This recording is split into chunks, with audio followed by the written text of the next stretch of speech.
Johnny alongside El Duncan. It's been a minute, but we know it's prom season.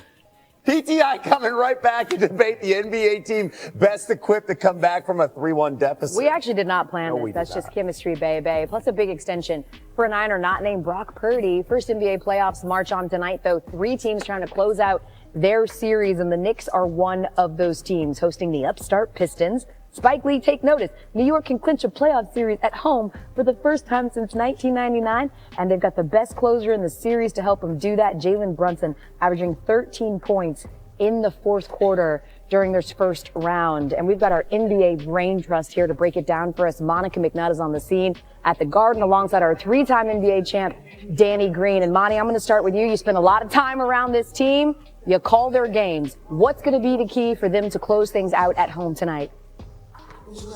Well, I could point to some of the actual basketball things, them getting to the paint, the rebounds, the free throws, but I actually think it's going to be a mindset. As you guys may know about this series, it has been pretty physical, but when you look at the way this team was able to finish Game 4, and you go back to Game 1, that 21-0 run, those were signs of this team's maturity and postseason experience. That is truly where they have the advantage, and one of the ways that materializes, El, you mentioned it coming into this one, is that they have Jalen Brunson and the Pistons don't, and that guy is the clutch player of the NBA season this year for good reason.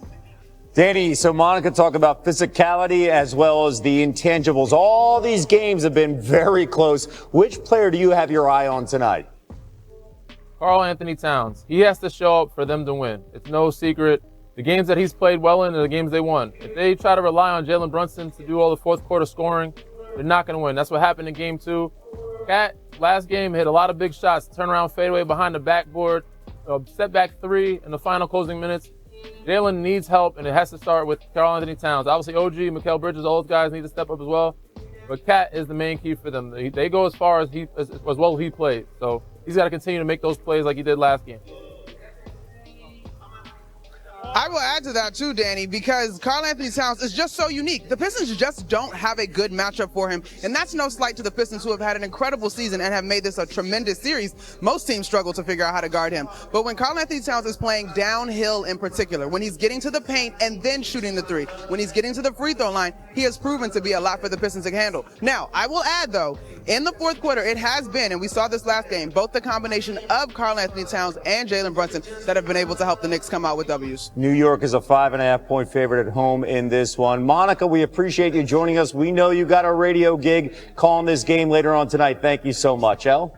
Yeah, let's keep it right here and go out west. The Clippers-Nuggets series tied with Game 5 in Denver tonight. Ton of star power. Have you ever heard of Nikola Jokic? Yeah, well, he's averaging a 28-point triple-double. You also have Kawhi Leonard, who's turned back the clock, over 26 points per game. So, Danny Green, who do you think is the X factor now that this is essentially a best-of-3 series?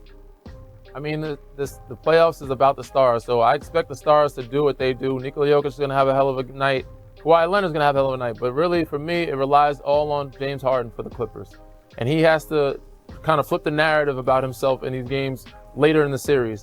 Games 5, 6, and 7, guys, the media, people have seen him as a guy that doesn't stay aggressive. He stays aggressive not only offensively and scoring, but attacking and creating plays. He's the reason why Zubac has had an unbelievable career year because of that pick and roll action between the two of them. And also defensively, he's got to rebound, box out, keep Aaron Gordon up from getting tip dunks and being that low man and creating havoc defensively. But offensively, he's got to score, stay aggressive, and also play that two-man game with him and Zubac very well for them to be effective and win the game tonight. Yeah, scoring has not been a problem for Harden in this series. He's averaging 21 points, 9 dimes, and he's shooting 40% from deep. Danny Green, we appreciate you breaking down some postseason games for you tonight. We've got much more on tonight's playoff matchups. Tom Thibodeau speaking moments ago, so an update on his message to the Knicks as they try to close out the Pistons. But first, is there any hope for a Pistons comeback? PTI has more on teams facing the dreaded 3-1 deficit.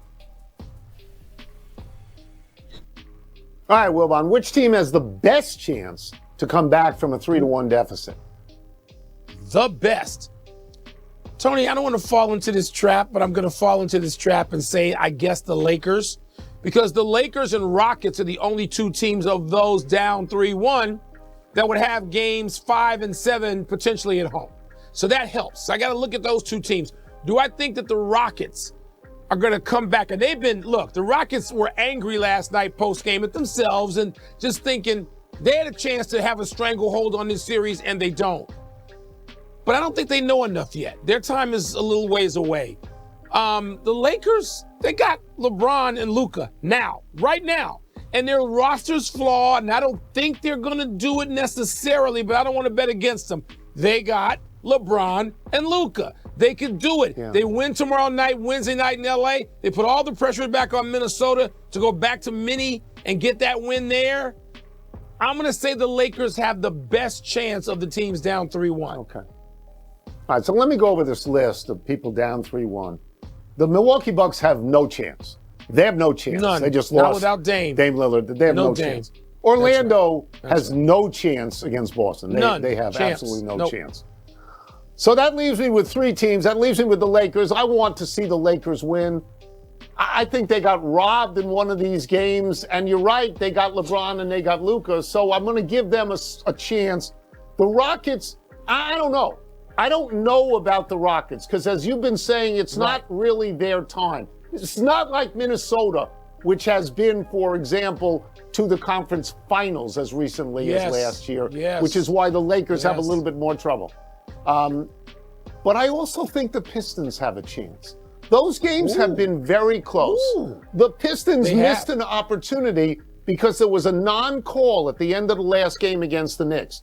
The Pistons missed an opportunity, I think, to win that game. I think you would agree. They were going to win that game. So those games, those teams give me the sense that the Pistons might have a better chance at this than the other teams.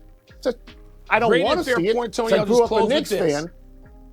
I know you're Knicks, and you're coming around late to my guy Jalen Brunson. I was stupid enough to say he's great. that somebody other than Jalen Brunson was going to be the best player in that series. I said Kate Cunningham, who's coming, who's going to be a great player. But Jalen Brunson, he's the best. Jalen Brunson controls that series right now. That's right. That's it. He also has a tendency to get hurt. Right? He gets hurt. Physically, he gets hurt. I know. Don't speak it into existence. We need. When Green was a primary defender, and the team as a whole shot only 19% from the field versus Draymond. Let's bring back our 3-time champ, Danny Green. I mean, Danny, what's been your biggest takeaway from just the way that Golden State's taken this 3-1 series lead? They've been able to win in a multitude of ways and different fashions.